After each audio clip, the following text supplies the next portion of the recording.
vigilant of 3 things: fire, theft, and teammates. Although the General's comments are crude, they're nonetheless logical. Qinqgue.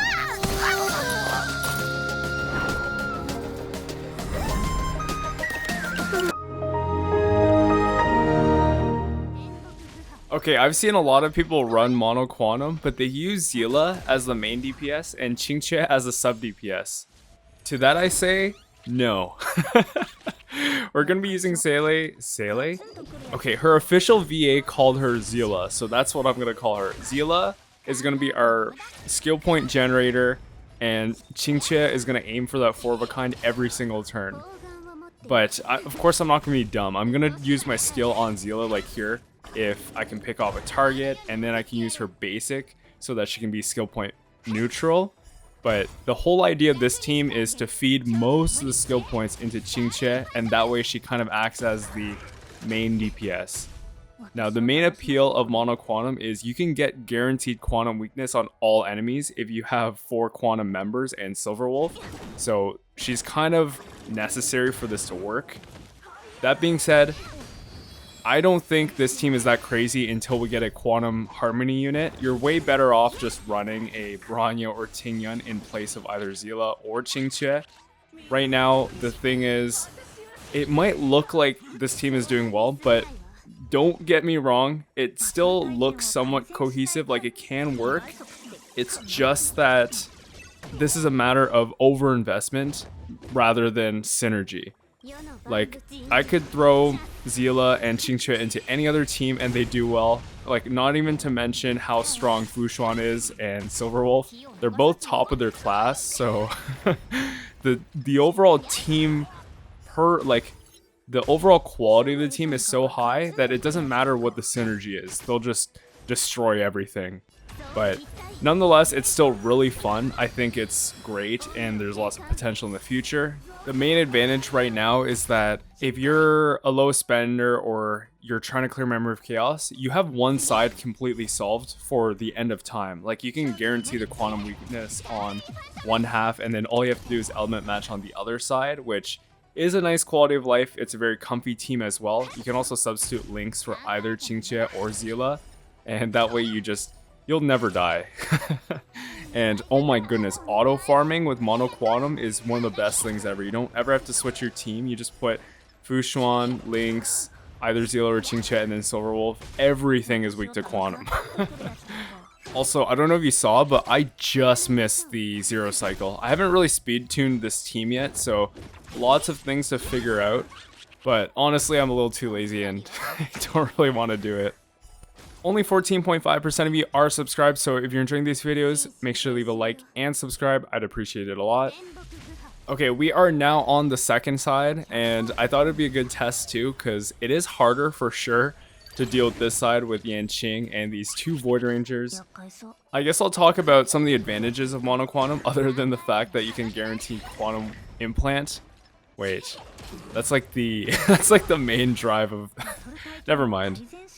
So, the biggest thing I noticed from Xuan is I don't even want to use Bailu or Japard anymore in Memory of Chaos. They just feel... Okay, they're still really good.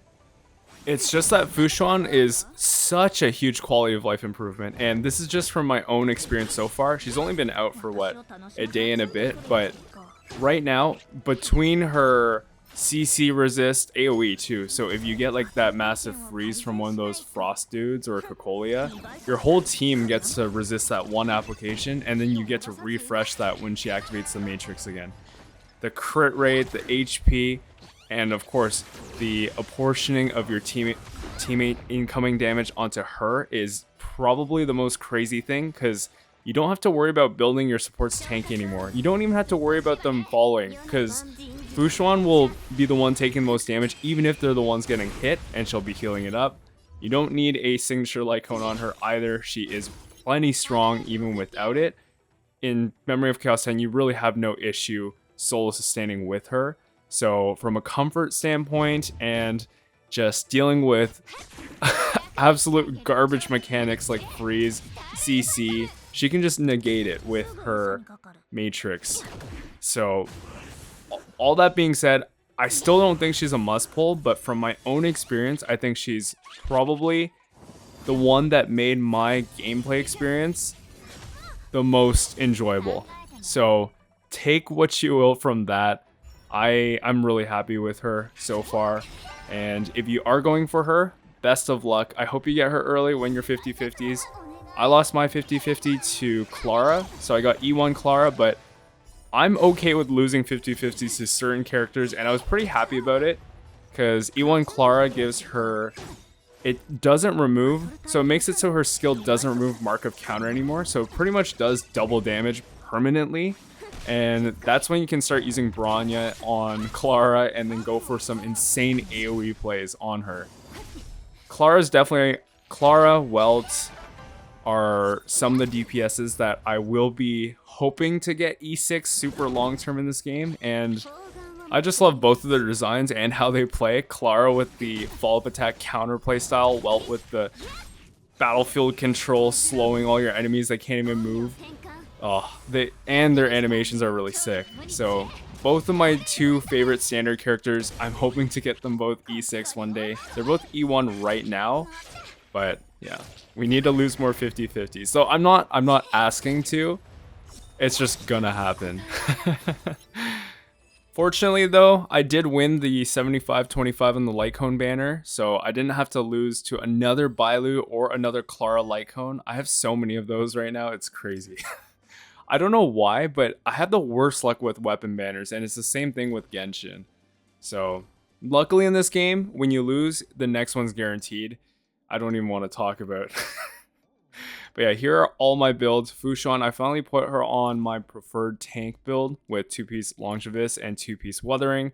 Silverwolf, she's one of the first. So when I started this game, I wasn't really thinking too much about content, and Silverwolf is one of the ones that I got E2 at the beginning. I think the other 5-star I have E2 is Jingyuan, but honestly his Eidolons don't mean much. After that, I pretty much got E0 everyone, S1 everyone. I'm not going to go for any more Eidolons. One thing that I wish we could still do, or one thing I wish that we could have, is a feature that lets us toggle Eidolons, activate or deactivate. Because one, potentially they can ruin synergies, like E2 Luocha, for example. Shielding Blade is really painful, but it's the C6 Bennett thing all over again, right? You want to have the flexibility of choosing your power, but I don't know if they'll ever do that. I know it's not hard to implement, but it's something that from a, I guess, legal perspective, they're not able to do. But it's not the biggest deal in the world. We can live with it. Thank you so much for watching all the way to the end. I will see you next time.